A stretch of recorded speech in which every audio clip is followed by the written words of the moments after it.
বন্ধুরা, আপনারা দেখছেন আপনাদের প্রিয় ইউটিউব চ্যানেল ইনফরমেশন 3.0।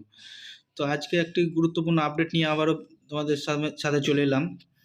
তোমরা ইতিপূর্বে জেনে গিয়েছো যে তোমাদের আজ থেকে ফর্ম ফিল আপ স্টার্ট হওয়ার কথা। তো আজকে অফিসিয়াল নোটিফিকেশন মাধ্যমে জানিয়ে দিল কীভাবে তোমরা ফর্ম ফিল আপ করবে এবং কত তারিখ লাস্ট ডেট এবং কোন ওয়েবসাইটের মাধ্যমে তোমাদের ফর্ম ফিল আপ করতে হবে। তো সমস্ত কিছু থাকবে আজকের এই ভিডিওতে। ভিডিও শেষ পর্যন্ত দেখতে থাকো এবং বন্ধুরা দেরি না করে শুরু করা যাক।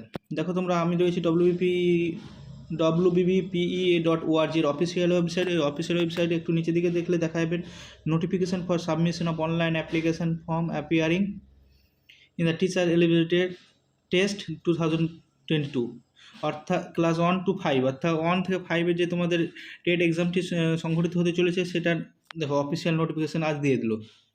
চলো দেরি না করে বিস্তারিত আলোচনা করা যাক।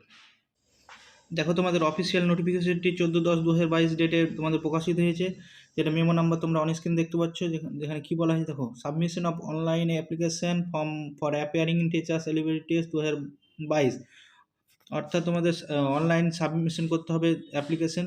তার পুরো এখানে নোটিফিকেশন দেওয়া আছে। দেখো এরপরে কি বলা হয়েছে, তোমরা 1 থেকে 5 ক্লাসের জন্য আবেদন করতে পারবে। আর তোমাদের আবেদনের তারিখ দেখো, তোমাদের এখানে বলা হয়েছে 14/10/2022 24 দুটা। দেখো তোমরা কোন ওয়েবসাইটের মাধ্যমে আবেদন করবে এখানে নিচে দেওয়া আছে।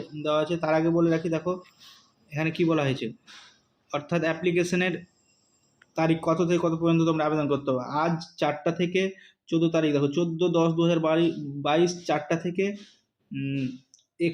3/11/2022 12টা পর্যন্ত, অর্থাৎ তোমরা 14/10/2022 থেকে 3/11/2022 পর্যন্ত তোমরা আবেদন করতে পারবে। এবং কোন ওয়েবসাইটের মাধ্যমে তোমাদের আবেদন করতে হবে দেখো এখানে দেওয়া আছে, দুটো ওয়েবসাইট দেওয়া আছে, www.wbpe.org এবং আরেকটা ওয়েবসাইট দেখা আছে wbprimary.education.org। এই দুটো ওয়েবসাইটের মাধ্যমে তোমরা অনলাইনে আবেদন করতে পারবে।